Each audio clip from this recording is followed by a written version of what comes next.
Obrigada, Tereza. Queria muito agradecer primeiramente a sua visita, o seu sim aqui para o nosso grupo acadêmico. E eu queria começar pedindo que você se apresentasse para a gente. Então, meu nome é Tereza Freitas, eu sou psicóloga, sou neuropsicóloga, sou psicóloga organizacional, sou treinadora de neurofeedback, sou psicopedagoga. Ufa! E adoro estudar. Que bom. E eu que agradeço pelo convite, que está sendo uma experiência muito nova para mim. Para a gente também, né? Você aqui é uma honra e a gente está muito feliz com.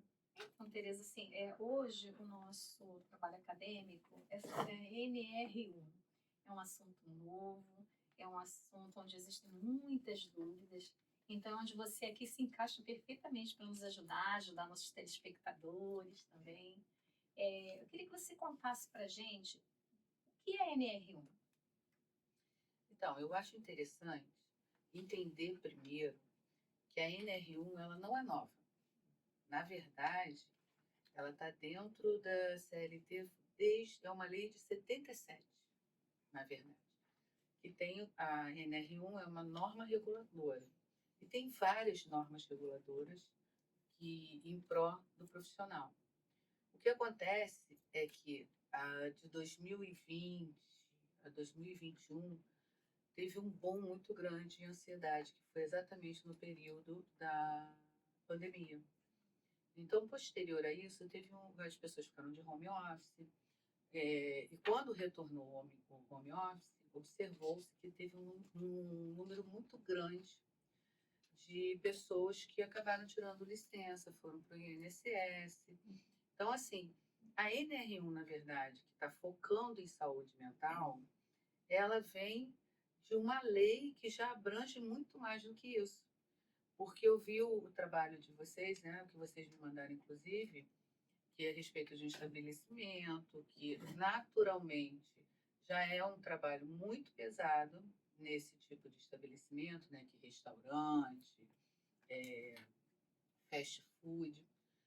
E o que acontece? Tem outras NRs, tipo a NR12, por exemplo, que ela preconiza que exista um ambiente adequado, que tenha banheiro, vestuário adequado, banheiro, enfim. Então, eu acho que a NR1 as pessoas estão tomando um susto porque desconhecem o que, na verdade, sempre precisou existir. E aí, de um tempo para cá, da 2025, eu acho que foram 520, em torno disso, 520, 524 mil novos casos que o INSS absorveu de burnout, ansiedade, depressão. Então, na verdade, a NR1 que as pessoas estão fazendo tanto, estão com tanto medo, estão especulando tanto, na verdade, eu acho que ela não tem isso tudo. Agora, né, assim, isso tudo no sentido de achar que é só NR1 que é a grande questão do momento. O que acontece é que a lei que prevê o bem-estar e a saúde do trabalhador, que é composta, inclusive, por uma. Agora eu não me recordo muito bem o nome, eu acho que é CTPP, a sigla, que é tripartite, ou seja, são os sindicatos, o governo e as empresas, que elas sentam e negociam o que é importante para que se tenha para o trabalhador. Então, elas sentam, negociam isso, entendem e fazem, ajustam cada vez mais. Só que depois da pandemia, depois desse esquema da gente trabalhar de home office e o retorno todo, então viu-se que as pessoas desenvolveram muita ansiedade. E nem tudo cabe, inclusive, ao trabalho. Existe isso, mas nem tudo cabe ao trabalho. Entendi. Assim, pelo que você falou, então a NR1 ela é como se fosse um guarda-chuva das outras NRs que já existiam, né? Economia, quanto aspecto físico, biológico, químico. Mas qual seria o grande diferencial da NR1? Então, eu acho que a NR1 ela é a mãe de todas as normas reguladoras. Mas qual o diferencial? Que agora estão priorizando a saúde mental. Então, e eu acho isso muito importante, porque isso nunca foi priorizado, nem pelo empregador, nem pelo empregado. Porque quantas vezes, hoje tem um nome para o burnout, né? Mas quantas vezes a pessoa estava sobrecarregada, a pessoa estava com esquecimento, a pessoa estava com todos os sintomas do burnout, só que não era nomeado. Chamam no máximo estafa, né? Exatamente. Algum tempo atrás, inclusive, não existia, que eu me recorde, não existia doença profissional. A única doença que tinha era a LER, que é lesão por esforço repetitivo. Verdade. E aí o que que acontecia? As pessoas que tinham a profissão de digitação, de telemarketing, elas tinham um número reduzido, elas tinham algumas normas para priorizar a saúde delas. Já a NR1 agora, ela vem reforçar, né, que existe a necessidade da ergonomia, porque isso afeta também a saúde emocional. Então agora a NR1 ela está enfatizando mais o que de fato sempre aconteceu, mas era em menor quantidade. Antes não tinha tanto afastamento no INSS por ansiedade, não tinha tanto afastamento por burnout, né, por depressão. Hoje você está querendo dizer o seguinte, que o governo, essa tríade, se preocupa também com a questão do ambiente laboral, certo? Ela vai contemplar, a NR1 vem contemplar essa fatia, né? Mas, assim, como psicóloga, você nota quais desafios na implantação? Alguma resistência dos empreendedores? Como é que está sendo a aceitação? Então, eu percebo que existe uma reatividade muito grande, exatamente por essa falta de conhecimento. Porque antes o que se fazia? A empresa simplesmente contratava uma empresa à parte, né, para fazer a avaliação do profissional, tinha a medicina do trabalho, então era só isso que era feito. Você ia lá, fazia, o médico fazia algumas perguntinhas que não incluía saúde mental, era tudo mais a nível físico, e te dava o parecer favorável se estava apto para trabalhar. Então as pessoas não tinham conhecimento disso tudo que precisava, né? Em cima até falando de restaurantes, por exemplo, né? Desse tipo de segmento, você percebe que você tem as pessoas que são da frente ali da cozinha, há quantos anos elas convivem num ambiente absurdamente exaustivo. O calor exaustivo, tudo, e é considerado normal. Sempre foi considerado normal. Quando é que você via uma pessoa que trabalha em restaurante, por exemplo, entrar pelo INSS por burnout? Você via mais as doenças das outras NRs, né? Que era um acidente com banha, mas isso já estava dentro da saúde mental. E as pessoas não se atentavam. Então, eu acho que hoje eu percebo que o empresário, ele, por não ter conhecimento disso, por ter sido sempre uma coisa muito que rotineira, e ninguém nunca se atentar para a saúde mental, simplesmente passava direto.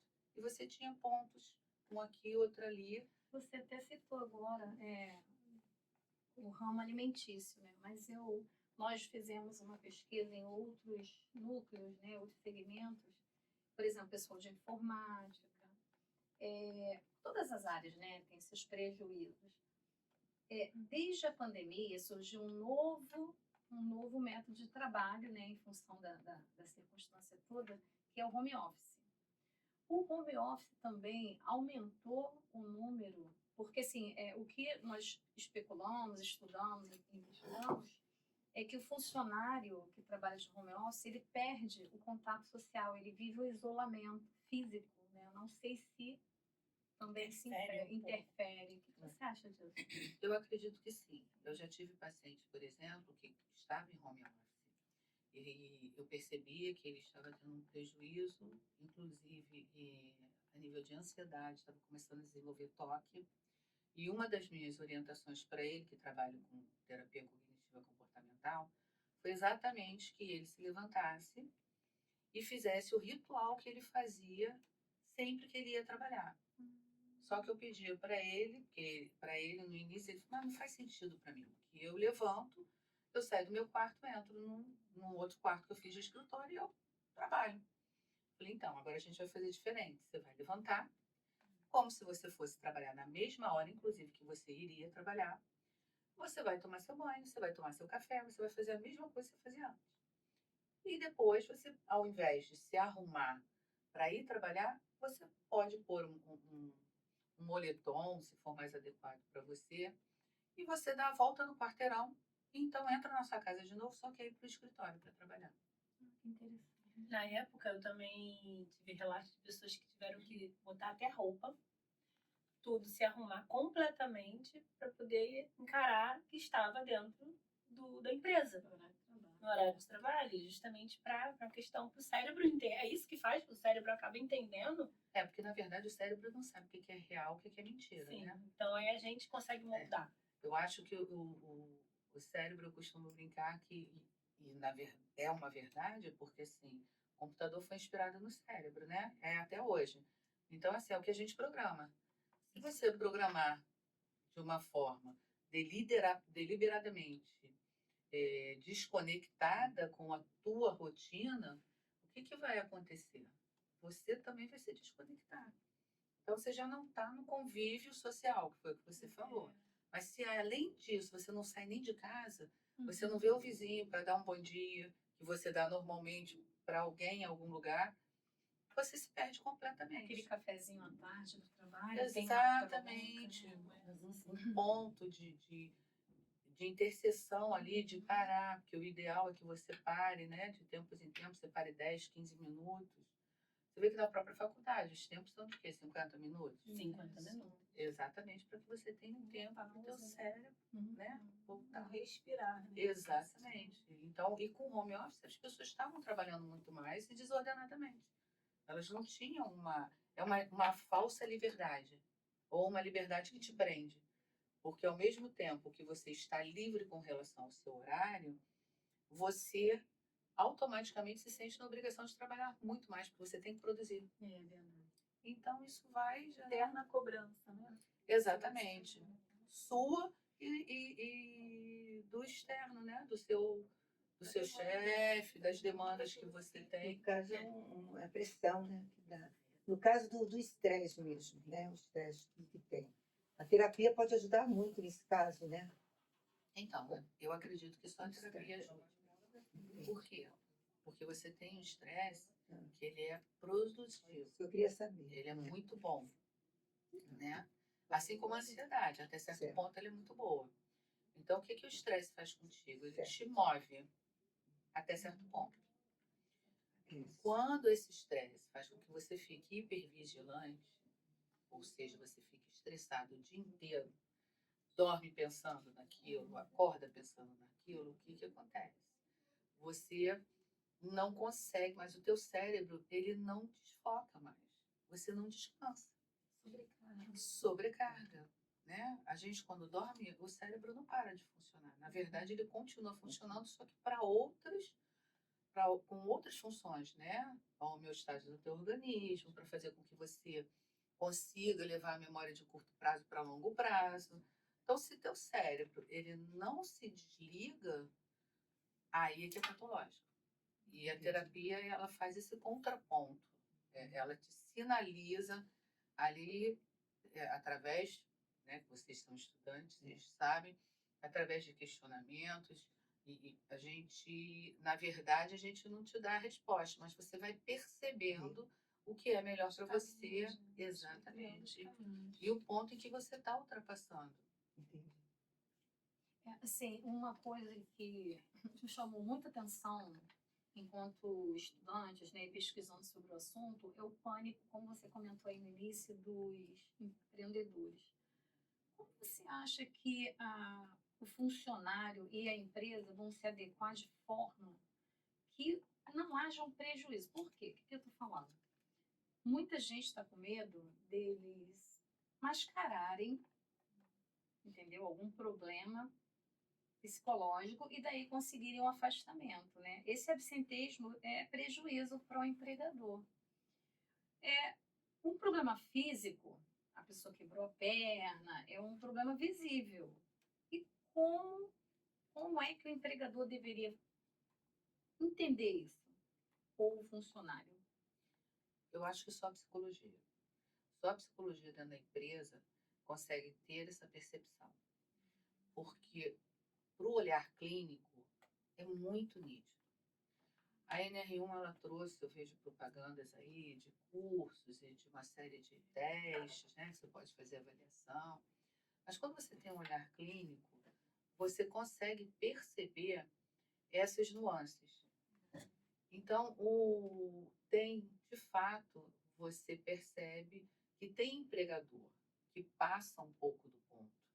Sim, eu acho que tem que ser algo que é feito de cima para baixo, né? Porque você precisa do empregador, de superintendência, né? De pessoas que estão acima para entender o ser humano. Porque se você perceber, em quantas empresas bem-sucedidas a gente vê que seus líderes, eles dormem muito pouco. Sim. A Eles liderança está adoecida, seria mais ou menos Isso aí, eu acho que a própria liderança está adoecida, porque aí É uma reação em cadeia. é uma reação em cadeia. Eu, por exemplo, funciono muito bem na parte da noite, mas eu não posso querer isso de você. Né? Porque tem pessoas que só funcionam na parte da manhã. À medida que vai caindo o dia, a melatonina vai ali atacando de forma correta, precisa, que não é o meu caso, porque à noite eu já produzo, eu sinto que eu produzo muito mais, mas durante o dia eu já não rendo desse jeito. Então, quando você tem um olhar clínico, um psicólogo atento, você percebe até quando também o empregado ele está tentando manipular o sistema a seu favor. que é em essa dualidade. Né? A Exatamente. gente fala muito de... A gente estava até falando isso um pouquinho antes. A gente fala muito dessa dualidade, porque o funcionário, muitas vezes, ele não quer estar ali. E ele também não tem aquela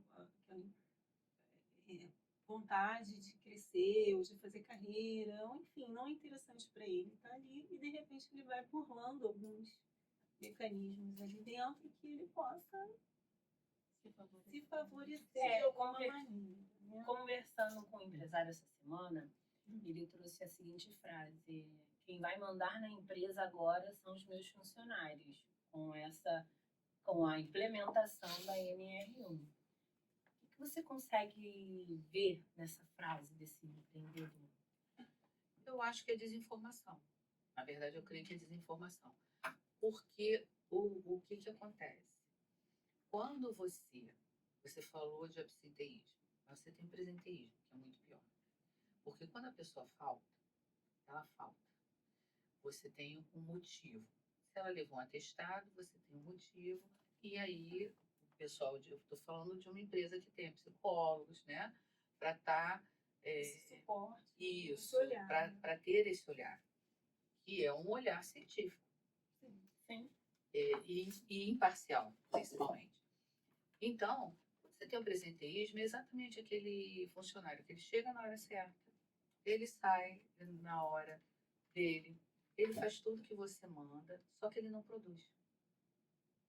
Entende? E aí um contraponto do que você falou é que você tem funcionários que, de fato, não querem sair daquele lugar. Então, eu acho que isso é um assunto muito mais abrangente do que uma NR1. Porque você tem profissionais, por exemplo, que querem entrar no lugar e ficar na recepção. E estão muito felizes com isso. E ok, você precisa perceber isso. É aquele profissional que ele vai se satisfazer só fazendo aquilo. Eu acho interessante, eu já atendi muito paciente, e uma vez um profissional de TI, ele me falou o seguinte: eu sou muito preguiçoso. Eu reconheço que eu sou muito preguiçoso. Então, eu não quero cargo de liderança. Por quê? Porque eu faço muito bem o meu trabalho e não dependo de ninguém. E não tenho que mandar em ninguém. Então, eu não quero mandar em pessoas que não querem ser mandadas. A minha produção eu faço muito bem. Que não está errado. E eu ganho eu vou ter um aumento que vai ser de R$ 100, que seja de R$ 500. Não vai pagar o psicotrópico que eu vou ter que comprar depois. Então, achei muito interessante. Quer dizer, você tem... Inteligente, ele conhece. Exatamente. Está fazendo ali, né? E um gancho do que vocês estavam falando sobre empreendedor e tudo mais, esse olhar do empreendedor saudável é muito difícil de achar. Agora, com a R1, acredito que vai dar uma sacudida um pouco nesse eixo, né, de liderança, mas um gestor saudável, ele consegue perceber isso. E ele consegue não sobrecarregar aquele funcionário, ou ele consegue direcionar a pessoa para aquela função que mais atrai, ou que ela tem mais aptidão, né? Então, Eu acredito que nesse momento de NR, será que vai ter? A gente eu acho um ponto interessante. Outro ponto interessante. Porque quando a gente fala de gestor, você não fala daquela pessoa que está no basal. Você está falando de uma pessoa que precisa atrair cliente, né, para a empresa. Então, você está falando de uma pessoa que está pensando em lucro. Por isso que cada empresa tem o setor comercial, o setor de atendimento. Cada empresa tem, né? É setorializada. Então, quando você fala de gestor, você acha de fato que o gestor que está ali, rapidinho, eu tenho que entregar, eu tenho que criar as coisas. Exatamente. Eu vou ter esse olhar quando eu passo pela recepcionista, quando eu passo pela SG. Entendeu? Eu tenho diversos profissionais abaixo de mim para fazer isso. Então, o gestor tem supervisor da SG, ele tem o supervisor da recepção, ele tem o supervisor do marketing. Então, não é uma coisa de gestor. Eu acho que a questão não é nem preocupação. Eu acho que cada um tem a sua fala ali. Então, tem que trazer para essa gestão, olha, não está legal. E não está legal no departamento X, porque às vezes uma empresa pode ter só um departamento adoecido. Então, a NR1 ela vem fazendo esse mapeamento para encontrar esse setor exatamente. que está realmente adoecendo na empresa. E entrando um pouco nesse gancho de empresa, vocês acabaram dando exemplo aí de uma empresa bem setorizada, com supervisores, gestores, né? E a gente sabe que trazendo para uma realidade do microempreendedor, empresas de pequeno porte, onde a NR1 está começando a chegar, a gente tem esse impacto diferente. Porque esse gestor, ele faz todo esse trabalho sozinho, né? E aí a gente ir na empresa, como nós fizemos, entrevistamos 3 gestores, né? Cada um com um porte de empresa, percebemos essa diferença. Um gestor de empresa de pequeno porte, que entrou na NR1 também, né? Para mapear os riscos psicossociais, e realmente ele está focado no lucro. Mas ele está focado no lucro, mas ele é o RH da empresa, ele é o comercial da empresa, ele é o setor de vendas, ele é tudo. Ele tem que gerenciar tudo. E aí, como é que é a sua visão diante desse pequeno gestor, dessa pequena empresa? A gente trouxe aqui uma empresa mais estruturada, com recursos humanos, né, departamento pessoal, recursos humanos, psicóloga, principalmente, né, dentro do recursos humanos, para ter esse olhar clínico diário. E esse gestor de pequenas empresas, ele não tem esse RH especializado e ele não tem esse psicólogo, para dar esse feedback para ele, para entender a demanda daquele funcionário. Então, ele acaba tendo que contratar empresas terceirizadas para trazer, para ele entrar dentro da norma. Sim. Mas essa fala que eu trouxe de são os funcionários que vão mandar na minha empresa foi de um pequeno gestor.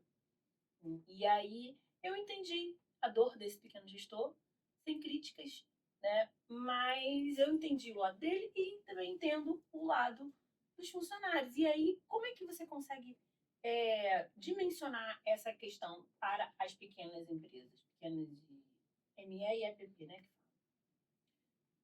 Na minha percepção, é mais fácil. Sim. Por que é mais fácil? Você tem condição de mapeamento de risco, então ele pode pegar, por exemplo, uma consultora e fazer para ele esse mapeamento de risco. E ela pode passar um tempo nesse local, nessa empresa. Eu sugiro psicólogo, porque eu sei que agora tem muita gente fazendo, simplesmente dá o questionário. Você tem, eu, por exemplo, se eu for fazer uma avaliação de ansiedade, eu vou aplicar um inventário de ansiedade que só o CRP, que só quem tem CRP pode comprar. Mas você pode pegar na internet vários, né, de risco psicossocial e aplicar. Aplicar é muito fácil, corrigir mais fácil ainda, e entender eu acho muito difícil. Eu acho que essa é a grande A questão. gente realmente não tinha essa visão, né? De uma psicóloga. Porque você aplicar, até um teste mesmo do CRP, aplicar e corrigir é muito fácil, porque você tem um manual. Mas e a análise clínica? Então, voltando à tua pergunta da pequena empresa, por que eu entendo ser mais fácil? Porque ele está lidando ali o tempo inteiro, corpo a corpo. E as outras normas já falam que se ele tem um lugar que tenha muito ruído, ele precisa adequar esse lugar, porque tem uma outra norma que diz que não pode ter. Senão o sindicato vai lá em cima. Já desde muito antes, né? Então, se ele tem um lugar que é insalubre, vai ter que pagar a insalubridade. Já paga, a menos que ele esteja fora, né? Mas nas outras questões, todas as outras NR, ele já está em cima. E aí, ele já está supostamente respeitando tudo, se ele está no mercado há algum tempo. Porque você precisa disso, porque vai de fiscalização e você precisa, inclusive, demonstrar, né? Agora, com relação à NR1, o que acontece? Essas pequenas empresas, o que elas fazem? Muitas vezes termina o expediente, agora vamos tomar chopp. E vai todo mundo junto. Normalmente você sabe da vida do outro. Meu filho está doente, meu pai passou mal. Então, quando você está num grupo pequeno, todo mundo sabe de todo mundo. Então, eu acho que não é uma questão, eu acho não, eu acredito muito nisso. Não é uma questão do funcionário vai mandar em mim. Porque quando você é bem recebida, quando você se sente valorizada, e se sentir valorizada, entra o salário, mas entra algo muito maior, que é o respeito. Então, quando você se sente respeitada, quando você se sente validada, você se sente na obrigação de também revidar dessa forma.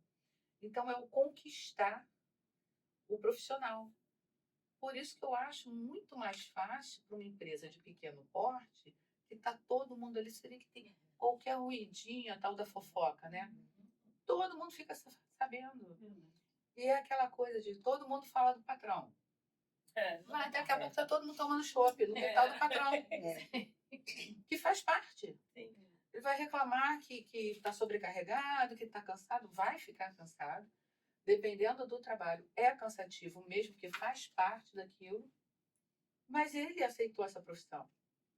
Entende? Então, nesse sentido, eu acho que, mais uma vez, é desinformação. Por quê? Por que o profissional vai mandar nele? Então, já manda. Porque esse profissional, então, ele tem um índice muito alto de pessoas que trabalham mal, que é o presenteísmo, ou de pessoas que faltam muito. Então, ele já tem isso. Ele não vai ser a NR1 que vai fazer essa diferença para ele. Você tocou no assunto que você recomenda uma psicóloga. Quem pode assinar esse laudo, oficializar a NR1 como ok numa empresa? Quem está habilitado? Na verdade, existem vários cursos que qualquer pessoa pode fazer, tá? E ela vai te dar um mapeamento de risco. Então, ela vai fazer alguns inventários, tanto de psicossocial, né, tanto da parte de maquinário, no geral. E ela vai apresentar para a empresa. Por exemplo, ela é de um departamento, você é de outro na mesma empresa. Aí eu não sou psicóloga. O que eu faço? Eu fiz um cursinho da NR1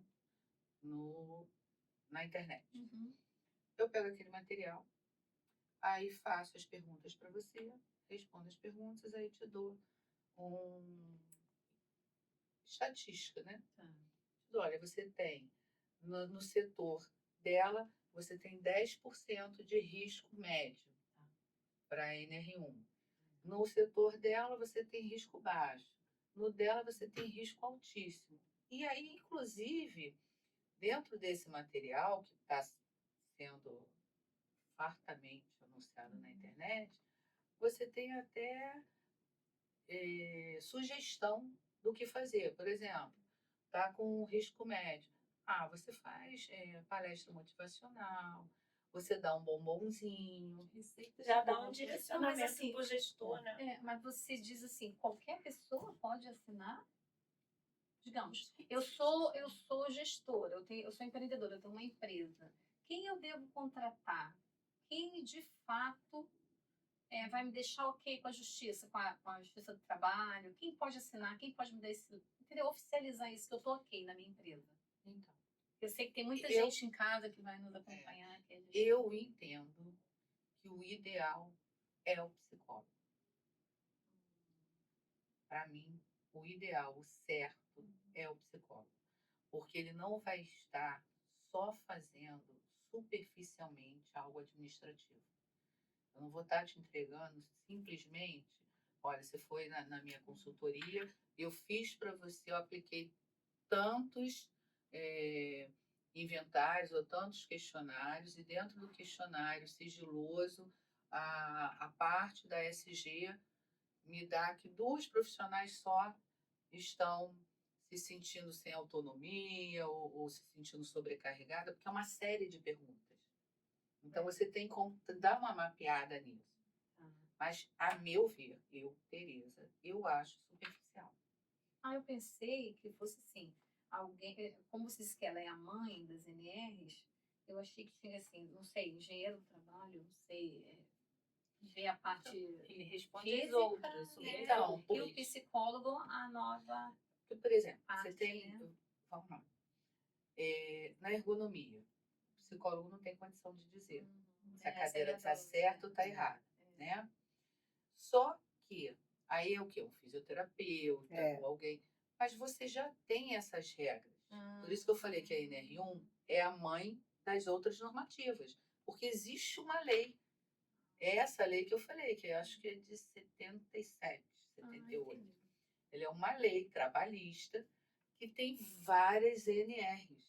Tem NR para restaurante, tem NR para empresa, para indústria. Então é justamente aí que você diz, né? O psicólogo sendo mais capacitado, né? Exatamente. Exatamente. Porque a NR1 ela está visando só mais a saúde mental, né? Mas se eu trabalho 12 horas e 12 horas num computador, por exemplo, que eu não tenho um descanso de pé, se eu não tenho mouse, isso daí qualquer pessoa pode verificar. Mas isso não vai me dar um LER, não vai me dar uma lesão de esforço repetitivo, não vai me dar um problema de coluna, não vai me dar um problema na perna. Aí é o que você falou, é físico. E para isso tudo, você já tem dentro dessa lei uma normativa que diz quando a pessoa trabalha com computador, o computador tem que estar não sei quantos centímetros do olho, já tem que ter o respaldo do... eu não sei o nome, né? Mas aquele descanso para o pé, para que você não fique com o pé a não sei quantos centímetros, a cadeira tem ângulos. Já existem, né? Exatamente, por isso que eu falo que a NR1 é a primeira da NR12, 17, tem várias. E aí eu percebi que esses riscos serão enviados pelo E-Social. E aí eu fico com uma pergunta, uma dúvida, né? Porque assim, como você disse, tem muitas empresas fornecendo esse tipo de serviço. E aí você acaba fornecendo informações ao Ministério do Trabalho, através do E-Social, que o seu risco é baixo. Um exemplo. E aí, quando esse funcionário não foi mapeado corretamente, devidamente pelo psicólogo, a questão dos riscos psicossociais, e aí ele vai dar entrada no INSS, aciona o INSS realmente com uma doença mental, um transtorno mental, e não foi mapeado. Como é que acontece? Como é que você enxerga isso? Burocraticamente falando, né? Foi mapearam errado, não foi pelo psicólogo, e esse funcionário acabou voltando. Se você ainda não teve esse exemplo, mas eu acho que você consegue dimensionar pra gente, né? O seu dia a dia aí tem bastante exemplo. Então, eu tive uma vez uma profissional, por exemplo, que ela falou para mim o seguinte. Ela chegou para mim e falou assim, eu acho que eu estou com burnout. Aí eu fiz alguns questionamentos para ela. Ela entrou na minha sala questionando que achava que estava com burnout, por uma série de situações que estavam acontecendo com ela. E aí, depois de alguns questionamentos, ela falou, realmente eu não estou com burnout, não. Eu estou com problema pessoal. Não tem nada a ver com a empresa. Eu estou exausta, porque o burnout é do trabalho. Então, ela estava com toda a sintomatologia, mas não tinha nada a ver com a empresa. E aí eu volto a dizer, a questão da informação. Quando você bate no médico, no psiquiatra, ele vai na entrevista, ele vai saber se aquilo ali é um burnout pela empresa ou se é uma questão pessoal. Porque ele vai ter que te direcionar, ele vai te medicar, mas ele também vai ter que te direcionar, né? Ou para uma terapia, ou para sair. Se a empresa que está te adoecendo, você vai tirar licença, porque aquele ambiente está sendo tóxico. Agora, se não é o ambiente profissional que está sendo tóxico, se é uma questão pessoal, a terapia vai te dar esse direcionamento. Ele vai te dar a medicação, mas ele vai dizer, você precisa de terapia para organizar isso aí na tua cabeça. Seja ela entrando em qualquer empresa, ela vai sempre carregar aquele probleminha se ela não faz Exatamente. Não é a empresa o problema, né? Seria Exatamente. pessoal mesmo. Por isso que eu acredito que a NR1 não tem essa questão de deixar a pessoa, o empregador refém do funcionário. Mas também, por outro lado, você não vai ter muito como camuflar o que antes a gente não percebia. Porque você percebe que se você for no psiquiatra, o CID que ele te der, você como psicóloga já consegue perceber se o CID é de doença profissional, de patologia profissional ou não. Eu tenho uma perguntinha para fazer, eu vou deixar elas falarem.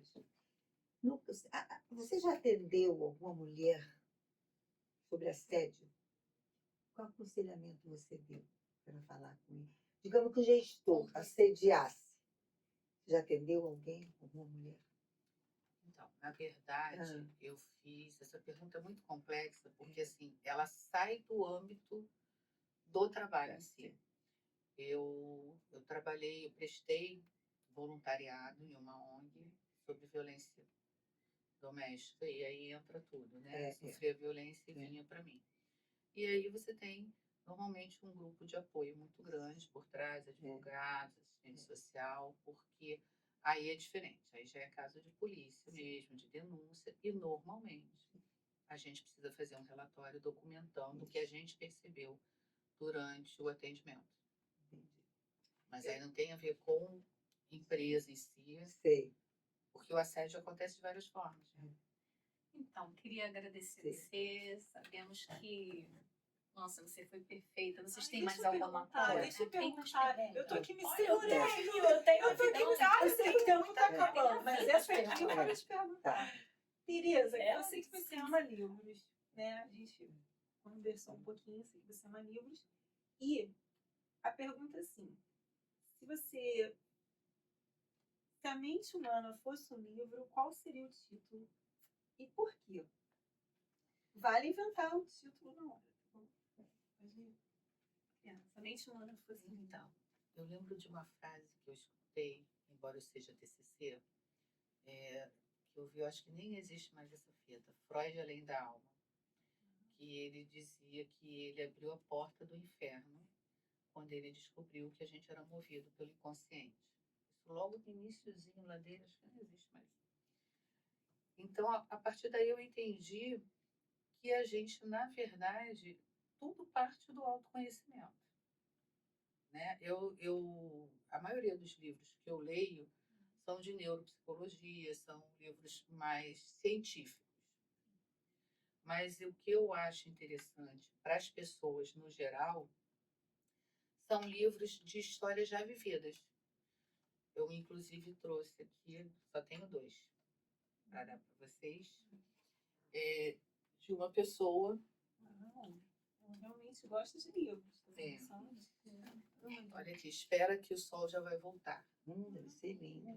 Isso daí é a história de uma pessoa que teve depressão Depois se empresta muito pra gente, séria né? e ela conseguiu, obviamente, com terapia e com medicamento, Bacana. mas hoje ela não tem mais a depressão e ela não precisa mais de medicamento. Então, eu acho que quando a gente pega uma história real, eu acho que é muito bom para que até para incentivar, né, para a gente perceber que tem pessoas que conseguem, que já passaram por aquilo que eu estou passando de repente naquele momento Se identificar. e consegue, existe luz no fim do túnel. Lindo. E inclusive chapeuzinho. Você quer perguntar Guarda alguma coisa? Quero agradecer, É. primeiramente. É. Porque eu lembro quando eu cheguei na clínica, né, onde você trabalha, tem uma palestra, e eu não estava aceitando muito a questão da NR1, por também desconhecer, por ser gestora de uma pequena empresa também. Nossa Paciência, convite, O pelo tempo. nosso primeiro podcast foi enorme porque você tem muita bagagem e a gente ficou muito feliz com a sua presença. Entendeu? Muito agradecida. Eu que agradeço, adorei, vocês são maravilhosas, fico encantada. Eu tenho pelo menos uns 15 anos que eu saí da área de administração, mas eu já tive no lado da gestão, porque eu sou formada também em gestão hospitalar. Então, eu também tive do outro lado, né, participava de auditoria, essas coisas. Então, eu acho que, por isso, a NR1 para mim também não é. E eu acho que não é tão indicado outra pessoa que não psicólogo fazer. Fazer. Muito bem, Fabiana. Ai, muito bom. Muito Obrigada. bom. Obrigada. E assim a gente vai finalizando, Tchau. pessoal. Vamos dar um tchau para ele. Tchau. Tchau.